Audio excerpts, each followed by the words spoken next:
Oras mula Batanes hanggang Tawi-Tawi, alas 4:07.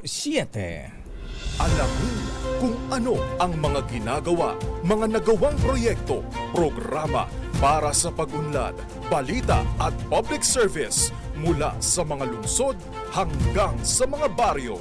Dito lang sa DILG sa DZRH BREAKTIME. Kasama ang mga lingkod sa pagbibigay serbisyo publiko, sina DILG Secretary Benhur Abalos at Lakay Mayor DEO MACALMA sa DILG sa DZRH BREAKTIME. Raindrops are falling on my head, and just like the guy whose feet are too big for his bed, nothing seems to fit. Those raindrops are falling on my head, and they keep falling so high. Isang maulang hapon, Luzon, Visayas, Mindanao. And I said I did. Ngayon po ay araw ng Miyerkules, Done. 7 ng buwan ng Hunyo. Those At rain or shine, tuloy po ang ating programa. they keep falling. Welcome po sa DILG sa DZRH Break Time. At syempre, maliban sa akin ay makasama rin natin sa ating programa ang maganda na, sexy pa. Undersecretary for Plans, Public Affairs and Communications ng Department of Interior and Local Government, si USEC, Margarita Gutierrez. Isang maulang hapon, USEC. Magandang hapon po sa inyo, Lakay DEO, at magandang hapon Pilipinas at sa lahat ng nakikinig at nanonood on air at online. Rain or shine, nandito rin talaga ho tayo dahil ang DILG po ay inyong makakasama dito sa DZRH Breaktime upang mas mailapit po ang ahensya sa publiko pagdating sa pagbibigay ho ng serbisyo. Dahil ang DILG po ay matino, mahusay at maasahan katulad ho nating dalawa, Lakay DEO, na handang siyempre. paglingkuran at pangalagaan ng ating mga mamamayan. Kahit ang manalasa po ang bagyo, andito po kami, ha? Kahit andyan ang bagyong Chedeng.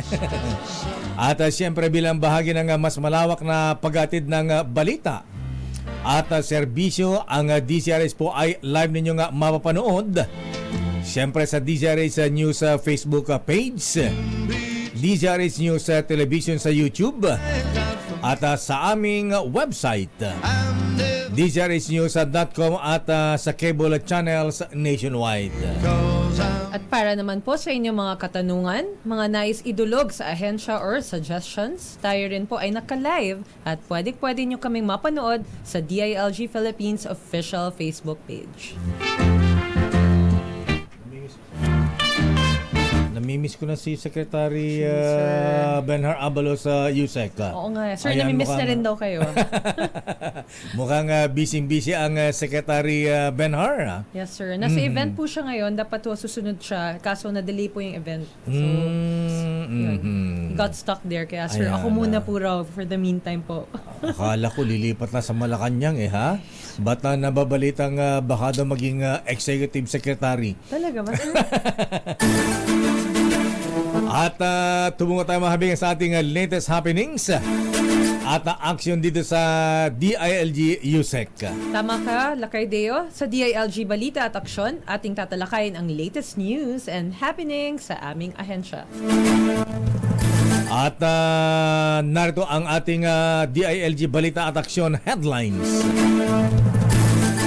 Nakilahok ang abot sa 2,000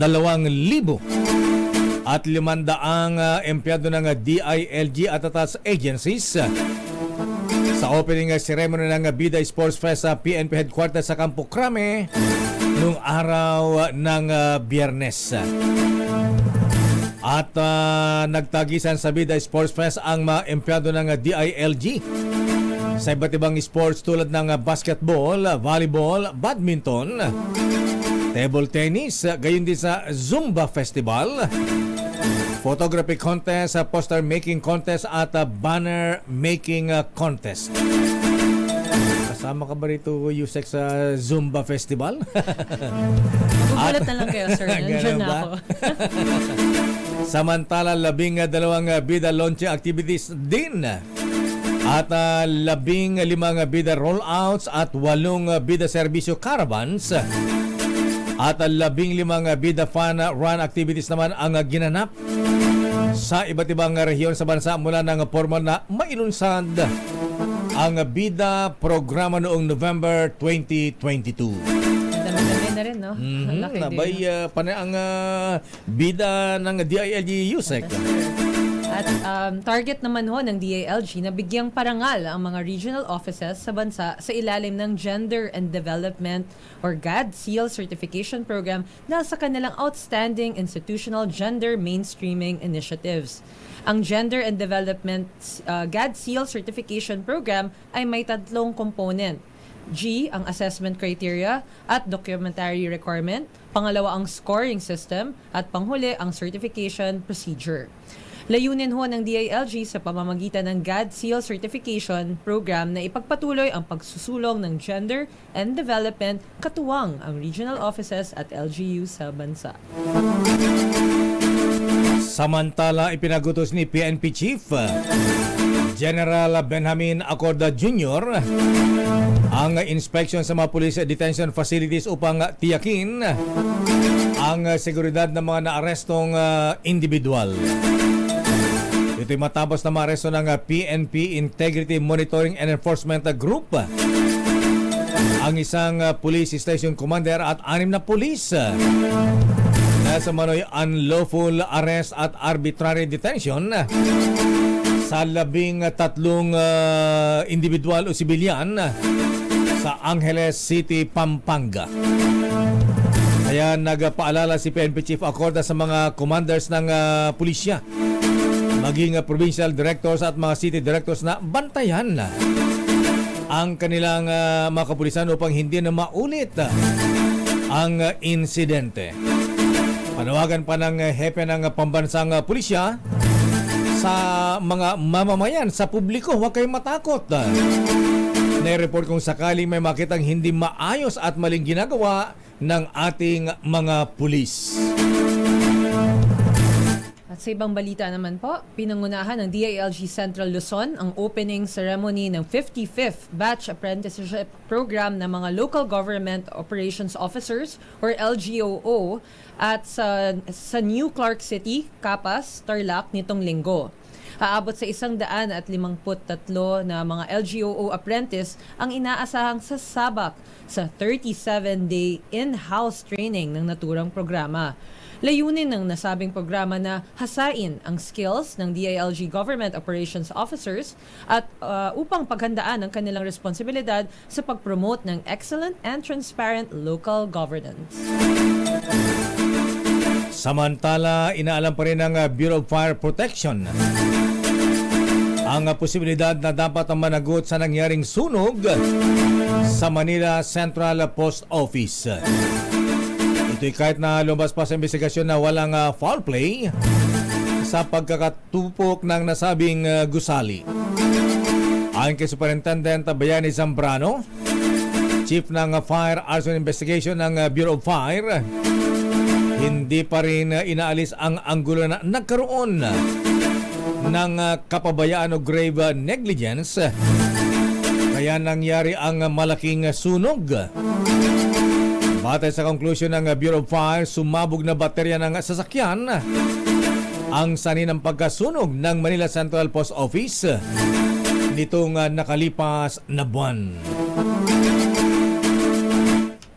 Lumagda ng isang Memorandum of Agreement ang Department of Tourism, Department of National Defense at Department of the Interior and Local Government sa ginanap na Mindanao Tourism Convergence upang matiyak ang kapayapaan at mapaunlad ang turismo sa Mindanao. At upang ating malaman ang ibang detalye kaugnay niyan, ating pong makakapanayam ngayong hapon ang kalihim ng Department of Tourism, the beautiful Secretary Maria Esperanza Cristina Garcia Frasco. Magandang hapon po sa inyo, Secretary Frasco. Magandang hapon, Marge. Hi, Sir ma'am. Deo, maayong hapon kaninyong tanan. Ay, maayong hapon at maganda pa po kayo sa hapon, Secretary Ma'am. Glowing si ma'am all the time. Secretary, if I may ask, maari niyo po bang ipaliwanag sa amin kung ano itong Memorandum of Agreement na pinirmahan sa pagitan ng Department of National Defense at Department of the Interior and Local Government? Yes, thank you so much for the opportunity to be here. Unang-una, ginigreet ko po yung ating mga kababayan na nakikinig ngayon. Hasta sa atong mga kaigsuunan sa tibuok Pilipinas, may hapon kaninyong tanan. Nag-enter tayo ng Memorandum of Agreement with the DILG through Secretary Benhur Abalos as well as the DND for the purpose of coming together to assist Mindanao in its tourism resurgence. One of the first things that our president highlighted at the beginning of his administration is that Mindanao should be given equal opportunities for tourism development. Napakaganda po ng Mindanao at napakarami ng kanyang mga natural assets, resources, and it is a home to a wealth of culture and heritage, delicious food, and a warm and loving people that deserve opportunities to be heralded to the world.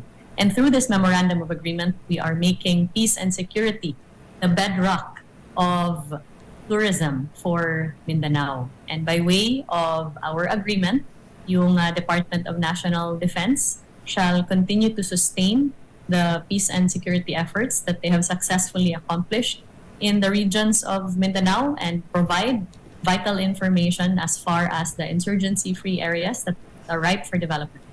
For the Department of Interior and Local Government, the DILG will continue to train the tourist police that now number over 7,100 in terms of their accomplishment, and also expand the training to our police auxiliary forces in the local government units. Yung sa Department of Tourism naman, we are going to and are currently already developing tourism circuits for Mindanao as well as to provide livelihood training opportunities related to tourism employment and to ensure that in all of our product development and promotional efforts, isasali talaga natin yung Mindanao for the specific purpose of ensuring that we fully open up the region to tourism.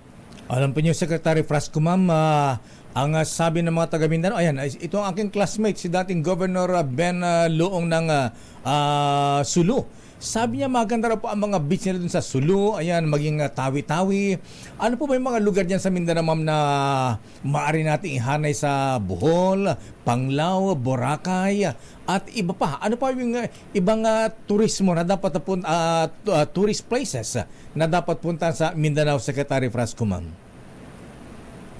Well, of course, the gateway to Mindanao is Davao, first and foremost. Opo. Mm-hmm. And Davao is already a host to international hotel chains, convention centers, as well as a variety of tourism product offerings that cover many of our halal tourism offerings that's now very attractive to OIC countries all over the world. Then outside of that, we have the other provinces of Davao that offer nature-based tourism. We have a beautiful beach, of course, in Davao del Norte, particularly in Samal Island. And in the mountain ranges of Bukidnon, napakaganda po ng tourism offerings nila doon. And obviously, we have rich and diverse heritage and culture in Soksargen. I was in Sultan Kudarat recently, and I had the opportunity to witness one of their amazing cultural tourism offerings, yung kanilang arnis. This is an ancient Filipino martial arts that they have preserved throughout generations. And this reflects a deep sense of pride of place and cultural identity in that region.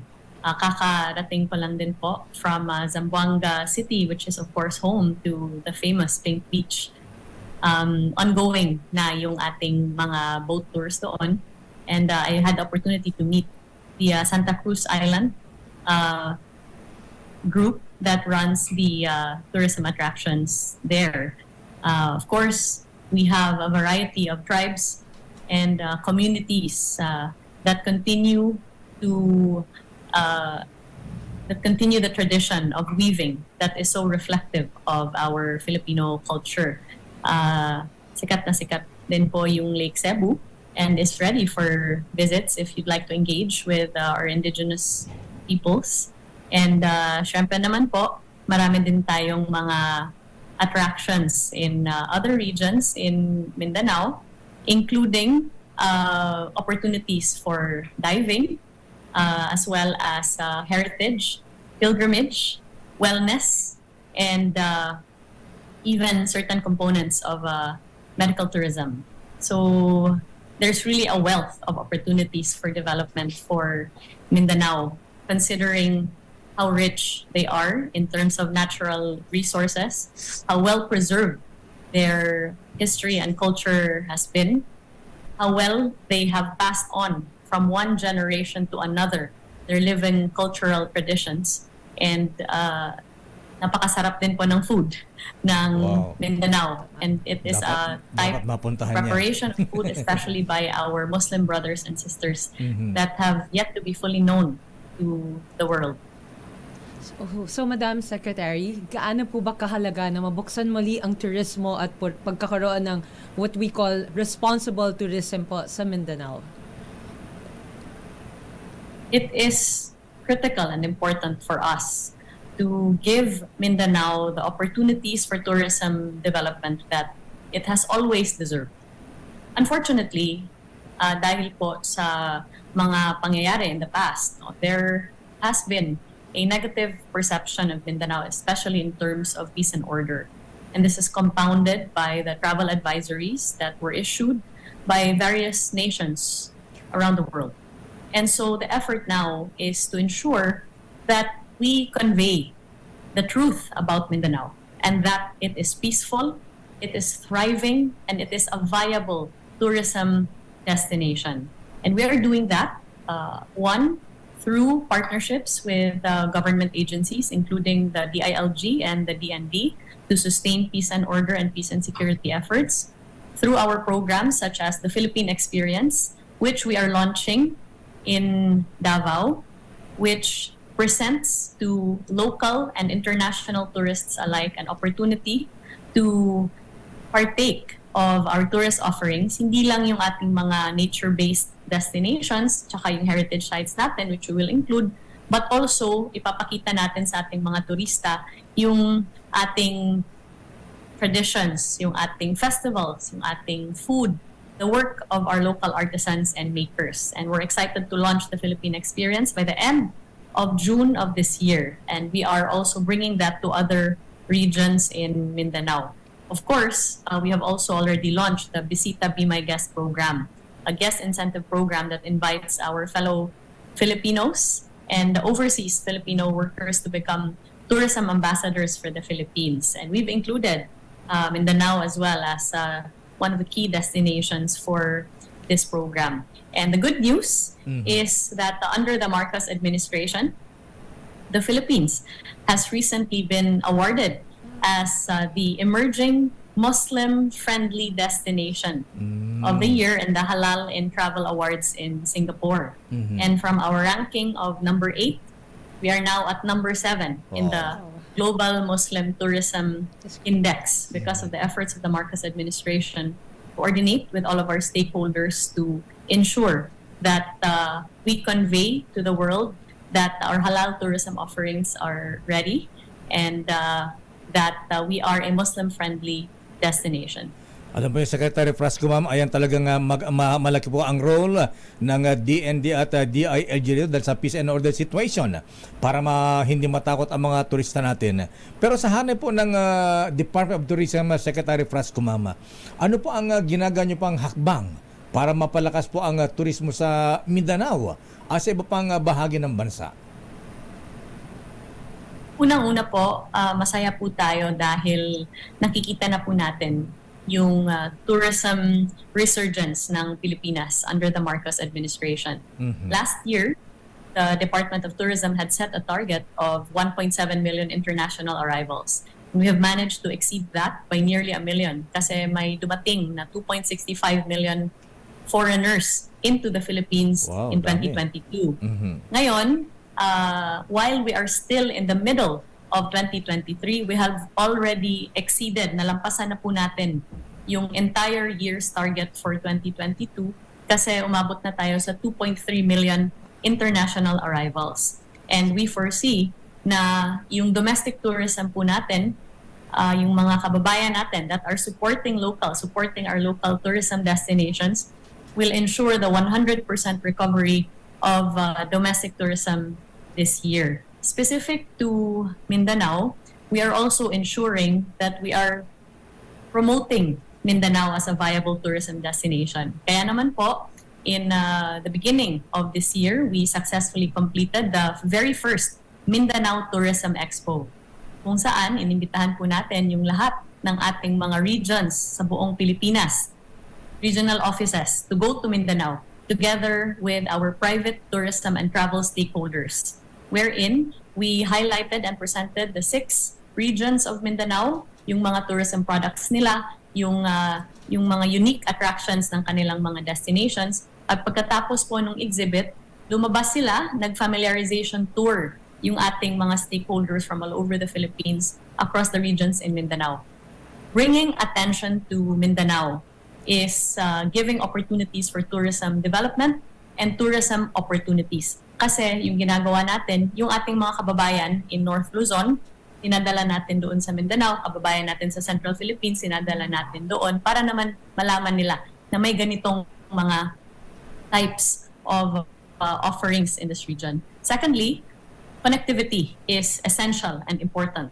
And that is why we have continued our collaboration with the DOTR in terms of ensuring the restoration of the pre-pandemic flights into Mindanao, as well as the addition of new flights that will increase connectivity from our international destinations as well as our domestic destinations. In addition to this, we also just recently concluded successfully in partnership with the Tourism Promotions Board, pati na rin po yung ating local private stakeholders in Davao as well as the local government of Davao, the MICE-CON, kung saan na inimbitahan po natin yung ating mga stakeholders in the meetings, incentives, conventions, and exhibitions industry to pitch for Mindanao and Davao as a viable MICE destination. Pumunta po doon si USEC Marge. Thank you so much for your support. Galing for ka ba this naman, USEC, Yes. ha? Di ka nagsasama, ha? Lakay. Napakaganda ho lagi ng Talaga. mga programa po ng DOT at lagi po akong sumasama talaga pag may mga events sila. Lakay Deo, can I ask one more Sure, question? USEC. Madam Secretary, if you could indulge us, ano po ba ang pwede niyong mensahe natin sa mga kababayan at mga turista na maaaring nangangamba na pumunta sa Mindanao? Ayan, oo. Paano ba natin sila mahihikayat na bumisita ho sa Mindanao? Your own words, ma'am. Baka akala po Yes. nila nakatakot pumunta sa Mindanao, USEC.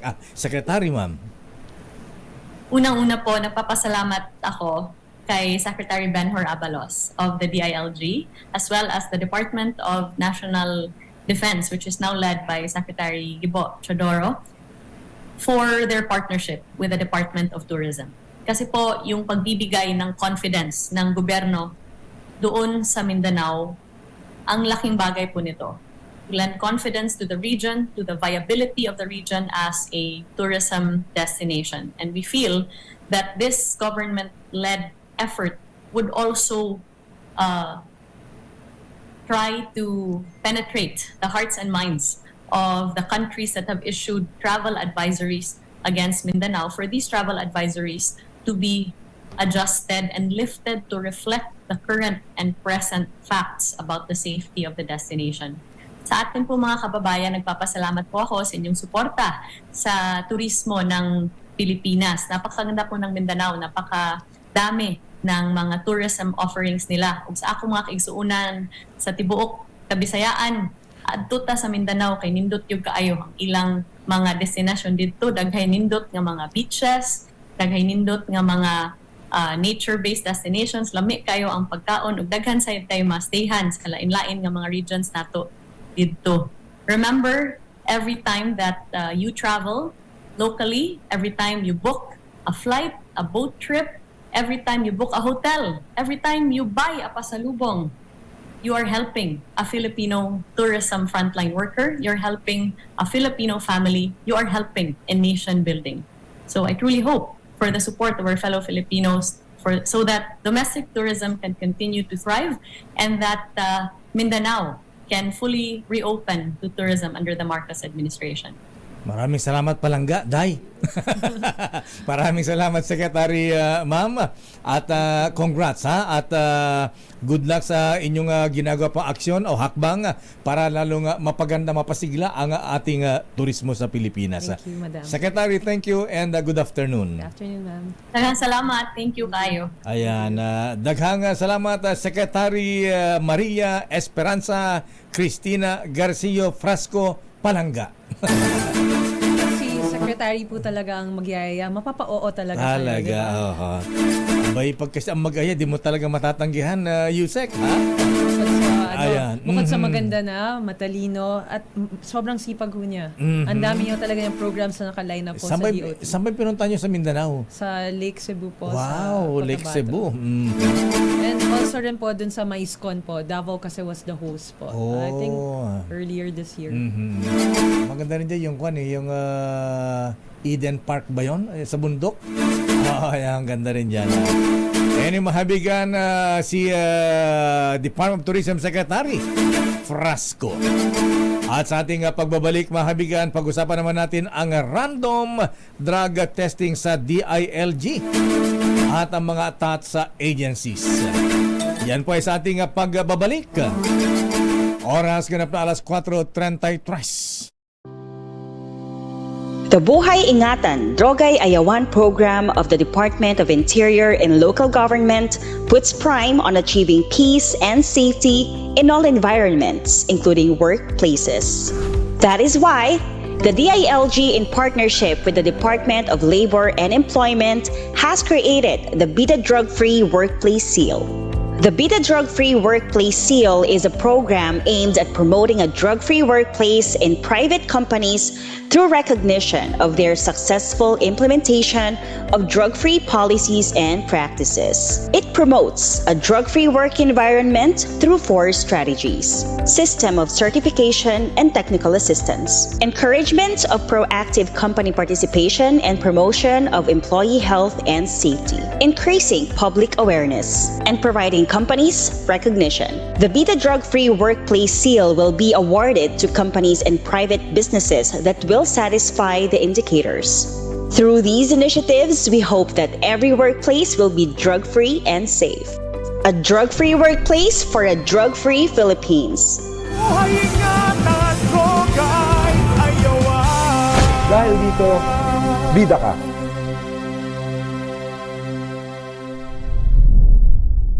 At aksyon! Pumapatak na naman ang ulan sa... Naku, muulan pa ba sa inyong mga lugar, mga kuya, mga ateng? Naku, USEC, sayang di natin na itanong itong papahabol na tanong sana ni Attorney Amir Pelaez. Sabi niya, pati sana roads leading to tourist destinations ma-develop din, sabi niya, USEC. O nga, importante rin yan para hindi pahirapan yung pagpunta sa mga mga tourist attractions. Nagbabalik pa tayo mabigan sa DILG sa DZRH Break Time. At atin ang mga pag-usapan, USEC, ang Bida Workplace sa mga government offices at ang random testing sa DILG at mga local government units. Tama ka dyan, Lakay DEO. Ipinag-utos ni DILG Secretary Benjamin Abalos Jr. ang pagsasagawa ng surprise random drug testing sa DILG at attached agencies natin at maging sa mga local government units bilang bahagi ng Buhay Ingatan, Drogay Ayawan or BIDA program ng Kagawaran. Ito rin ay pagpapakita ng pagkakaisa ng DILG family laban sa illegal na droga. At para sa mga karagdagang detalye tungkol dito sa random drug testing sa government agencies, atin pong makakapanayam ang chairperson ng Civil Service Commission, no other than the famous Attorney Carlo Alexi Nograles. Magandang hapon po sa inyo, Commissioner. Chairman, Secretary. Chairman. Hi, magandang hapon sa iyo, USEC March. Magandang Hello, hapon sir. din, DEO. Hi, Secretary. Good afternoon. Hi, good afternoon po sa inyong lahat. Kumusta po kayo? Okay naman, sir. Ito, maulan po. Kamusta po kayo? I believe you are out of town po ngayon, no? Chairman? Dapat, pero dahil sa interview ay pinilay ko ng konti. Pasensya na. Nasa La Union na kayo. Okay lang, okay. Mukhang nagsasurfing kayo dyan sa La Union, Secretary Nograles. Hindi pa. Wala pa doon. Thank you. Thank you po. Chairman, ano po ang aksyon na ginagawa po ng Civil Service Commission para matiyak ang pagkakaroon ng drug-free workplace sa mga ahensya ho ng gobyerno? Well, ever since, as early as 2010, nagkaroon na ng CSC Memorandum Circular number 13 na nakapaloob dito na mandatory drug testing para sa lahat ng gustong pumasok ng gobyerno. So this was as early as 2010. Nasundan ito noong 2017, nagkaroon ng CSC Memorandum Circular number 13, series of 2017. Dito nakapaloob yung guidelines in the conduct of mandatory random drug test para sa mga public officials and public employees sa ating mga government offices and agencies. At pagkatapos po nito, alam naman po natin, noong 2018, ang DDB nagkaroon din na, or Dangerous Drugs Board, nagkaroon ng DDB Regulation number 13, series of 2018. And then nasundan naman po ito in 2019 ng CSC Memorandum Circular number 5, series of 2019 ng Civil Service Commission, clarifying even more yung pag-conduct natin ng mga drug test, random drug test para sa public officials and employees. At nakapaloob dito na yung mga military, police, and other law enforcement agencies, sila, dahil nga sa trabaho nila, kapag sila po ay nahuli na nagkaroon po ng positive dun sa random drug test, agad-agad po ay magkakaroon. Kung ito ay mga military, police, and other law enforcement agencies, ay grave misconduct agad ang kanilang administrative charge against them. Dahil nga po, ay very, sila ang law enforcers. So, kailangan po mas mabigat ang sanctions kapag kayo po ay law enforcers. Ayan, Secretary, sir. Pasensya ka na, Secretary. Nasana kong Secretary, hindi Chairman eh. Ayan. Anyway, Chairman Nograles, sir.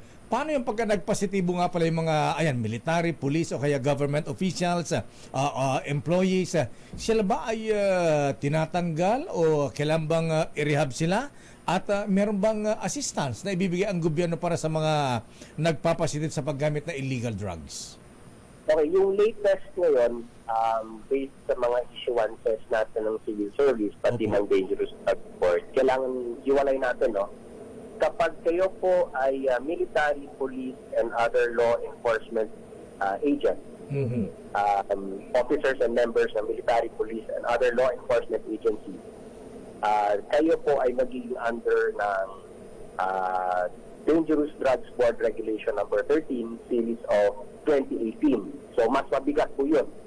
Dahil nakalagay po dito for kapag po nagka-random drug test at kayo ay nakitaan doon sa random drug test na kayo po ay positive for drugs, kayo po ang yung charge sa inyo, administrative charge agad sa inyo ay grave misconduct. Ang grave misconduct po, kapag found guilty ng grave misconduct, agad po dismissal yan. Wow, dismissal ka agad. Kapag hindi naman kayo military, police, or other law enforcement agent, kayo po, iba ang rules po sa inyo, kayo po ay mabibilang under sa CSC Memorandum Circular natin. Na nakapaloob po dito sa ating circular natin ay hindi naman po agad grave misconduct. Dito po papasok yung tinatawag nating intervention. No? Yung intervention po dyan ay kapag, well, first of all, pag positive po kayo sa drug test, magkakaroon po muna ng tinatawag natin na drug dependency examination na to be conducted by the Department of Health or a medical practitioner. Ito po ay kinakailangan gawin para malaman kung kayo po ba ay number 1, experimenter ng drug, kayo po ba ay number 2, occasional user lang po, or number 3, kayo po ay drug dependent or chronic user. Kapag kayo ay experimenter po, ay magkakaroon dapat kayo ng guidance counseling for 6 months at your own expense. Kapag kayo po ay occasional user, kayo po ay magkakaroon ng guidance counseling for 6 months and regular monthly drug testing for the next 6 months at your own expense. Kayo po magbabayad yan. Oo. Kapag kayo naman po ay chronic user or drug dependent, ay magkakaroon po ng mandatory continuous treatment and rehabilitation ng minimum 6 months in a government rehab center or DOH accredited rehab center. Tapos, at your own expense yan. At dahil 6 months or more yan, charge yan sa yung sick leave. Kung naubusan ka na ng sick leave, i-charge siya yung vacation leave. Kung ubus ng sick leave at vacation leave po, i-charge na yan sa kumbaga leave without pay na yon. Ngayon, ano mangyayari kung halimbawa pagka nag 6 months ka na at either sa chronic ka na or nag 6 months ka na guidance counseling ka na sa tinatawag natin na experimenter o sa occasional user, ginawa nyo na yung 6 months na kinakailangan, kapag kayo pa ay nahuli sa random drug test na umulit at positive ka, doon ka na charge ng grave misconduct at pag nakatulan ng guilty ay wala na, ay dismiss na kayo from the service. Pero yung mga na-rehab Secretary Nograles, sir, may pag-asa ba silang maibalik sa kanilang trabaho sa gobyerno? Yes, opo. Pero yun nga, you're talking rehab, itong tinatawag mo drug dependent. Opo. So pagkatapos ng kanyang ay dumana siya sa kanyang rehabilitation at makakuha po siya ng certificate of completion ng kanyang rehabilitation, ay pwede na po siyang bumalik sa government service kasi rehabilitated na nga po siya. And then, pero pag nahuli ulit at nag-random drug test ulit, nahuli ulit, ayun, tanggal ka na sa serbisyo. Chairman Nograles, may mga insentibo po ba na institutionalize para sa mga government offices na consistent ang pagko-comply sa drug-free workplaces? Well, incentive, hindi necessarily incentive, USEC March, kasi this is mandatory ito. Ito mga issuances na ito ng CSC, ng Dangerous Drug Board, ng DILG even, it's mandatory na dapat lahat po ng government offices is drug-free. In fact, ini-impose po ng ating mga batas na magkaroon po ng committee for drug-free workplace sa lahat ng ahensya at opisina ng gobyerno. Magkaroon ng committee, importante rin po, may mga heads ng committee na meron po mga mandate na kinakailangan nilang gawin at sundin. And in fact, yung budget for the random drug testing, dapat nakasecure po yan sa bawat opisina ng gobyerno, bawat opisina, ahensya, all offices of government must secure yung nararapat na funding to conduct itong random drug testing na sinasabi nga at minamandate po ng ating mga batas.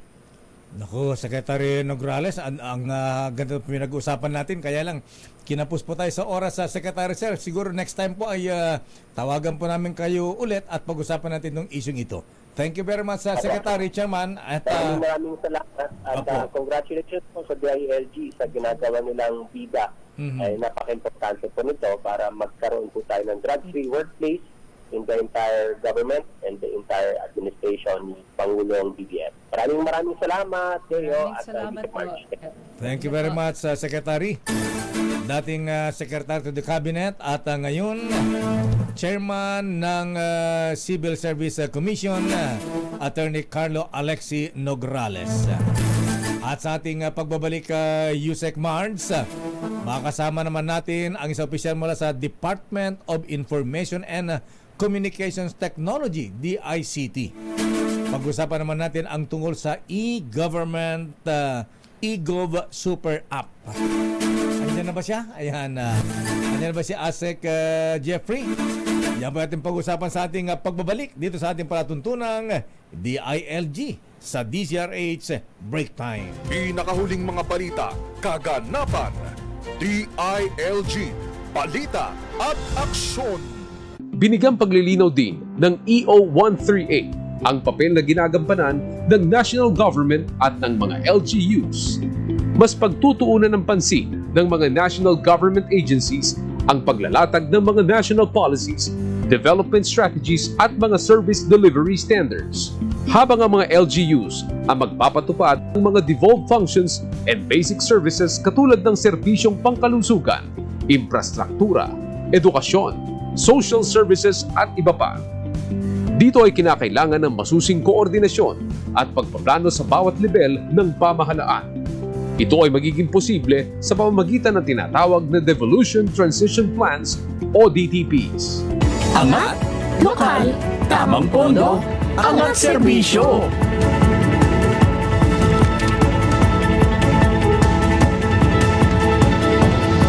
Talakayan at mga mahahalagang impormasyon na dapat mong malaman sa Usapang Bayan. At balik po tayo mahabigan sa ating DILG sa DZRH Breaktime. At ngayon USEC March. Ayan, kinukuma sa kanya Attorney Amira Pelaez. Pag-usapan natin ang pagpapaunlad ng communications technology dito sa ating bansa, USEC. So tama ka dyan, Lakay Deo, sa temang Connecting Communities, Enriching Lives, and Forging a Digital Future for the Philippines. Ngayon pong National ICT Month of 2023 ay ating alamin ang initiative ng DICT pagdating sa digital innovation and digital governance. At kabilang na dyan ang inilunsad ng DICT na e-gov super app. O di ba, parang superhero. Kaya naman upang malaman po ang iba pang detalye kaugnay niyan, atin po makakasama ang Assistant Secretary for Cybersecurity and Upskilling of DICT, ASEC Jeffrey Ian D. Magandang hapon po sa inyo, ASEC D. Magandang hapon po, USEC March at saka Noble, sir. Ay, Kuyang ASEC, good afternoon. Good afternoon po, sir. Maari niyo po bang ipaliwanag sa amin kung ano itong e-gov super app? At paano po ito makakatulong sa online application para mas mapadali ang maayos na serbisyo ng gobyerno sa publiko? So yung eGov Super App, ito yung first phase pa lang, ano? Kasi yung kasunod natin dito, kasama na yung DILG in the next few months para sa LGUs. Sa ngayon, ang nakakonect pa lang dito ay yung mga national government agencies tulad ng PhilHealth, tulad ng GSIS, SSS, no? So, ang idea rito is parang yung mga nakikita nyo sa ibang bansa tulad ng Singapore. So, kapag ka nag-access ka, so papasok ka, and then ma-authenticate ka using your biometrics. From there, makikita mo na lahat ng ahensya ng gobyerno. Wow. So makakakonect ka sa SSS mo, GSIS mo, SSS, PhilHealth, etc. No? Di ba ang problema natin ngayon, kanya-kanyang password, kanya-kanyang login. Mag-apply ka ng permit sa PNP, mag-apply ka ng driver's license sa LTO, iba-ibang login, iba-ibang password. Pero using the super app, isang login lang. Actually, using your face, kung smartphone ginagamit mo, isang login lang and then automatic lahat ng access sa government agencies nandoon na. So para siyang single sign-on, parang gano'n. Ano pang mga online na government services ang maaring i-access na ating mga kababayan sa eGov Super App, Kuyang ASEC Jeff, sir? So, sa ngayon, automatic mo nang makikita doon yung yung SSS. Ako kasi sa government ako sa GSIS. Nakikita na yung ang pinakatuwan-tuwa nga ako una ko nakita yung sa PhilHealth. Makikita mo na yung contributions mo sa PhilHealth. Ano yan napakadali. Hindi mo kinakailangan hindi mo kinakailangan mag-login talaga. Automatic pagdating mo doon, pag clinic mo, sabihin na niya linking, do you want tatanungin ka niya gusto mo bang ibigay yung information mo sa PhilHealth at Pag ginawa mo yon, makikita mo na yung mga contributions mo. So automatic, malalaman mo kung halimbawa yung employer mo nagbabayad ba ng PhilHealth or kung meron ka bang problema sa PhilHealth. Ano? Pero dahil sa DILG yung programa, di ba? Ang importante rito yung kasunod eh. Yung kasunod kasi yung ELGU, ilalunch natin together with DILG. Hintay lang tayo ng konting buwan, pero sa ngayon meron ng mga 500 LGUs na naka-sign up. So dito mapapadali na rin yung pagbabayad ninyo ng amilyar, for example. Business licensing and permits. Diretso na yan through the app. Diretso na through the app using any wallet na nakalink sa app. No? Pwede mong gamitin yung GCash mo o kaya yung Paymaya mo.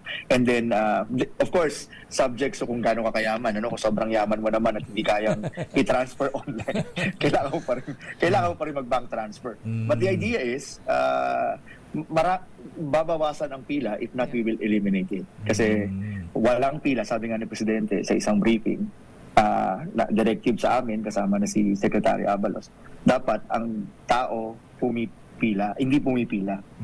Dapat na-access niya ang government service nang hindi pumipila.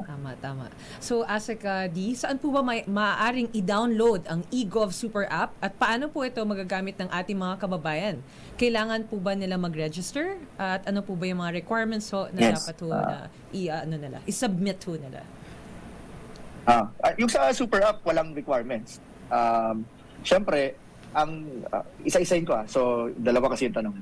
Para ma-download yung Super App, punta lang kayo kung ikaw ay iPhone, di punta ka lang sa App Store. Nandoon. In fact, meron na tayong 40,000 plus download sa App Store. Tapos kung ikaw naman ay Android user, punta ka lang sa Play Store. Meron na tayong mga 120,000 na downloads ngayon sa Android Play Store. Marami pong eGov application Baka lang magtaka kayo kung ano yon. Ang hanapin po ninyo ay eGov PH. Medyo nahuhuli na tayo. Ngayon lang tayo nagkaroon ng eGov app kasi marami na sa ibang bansa. Kaya pag hinanap nyo yung eGov, baka makita nyo yung sa ibang bansa. So hanapin nyo po eGov PH.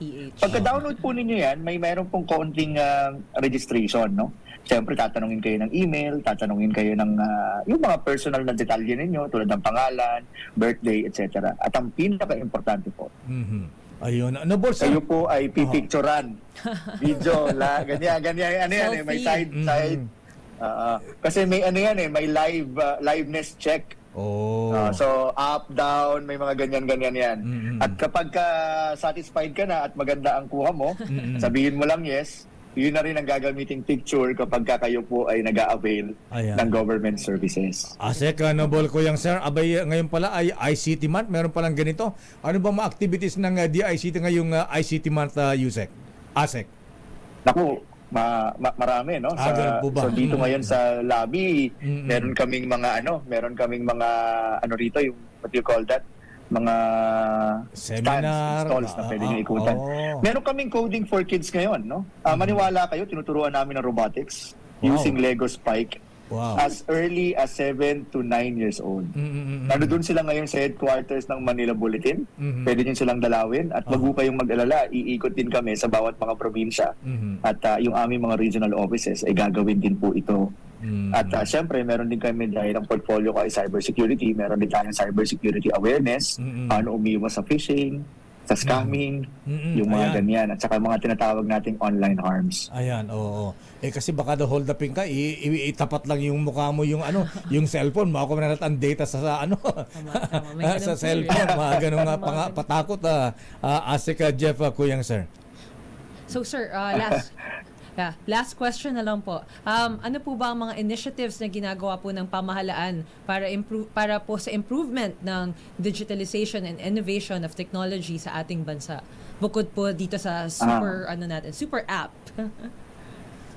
Salamat po, USEC Marge. So, ang number one kasi dyan, kailangan natin i-empower hindi lang yung sa national level, pati sa regional levels. At dyan, kailangan talaga katuwang natin yung mga barangays, etc. Kasama na dyan yung DILG. So, meron tayong program na tinatawag na free Wi-Fi. That's one.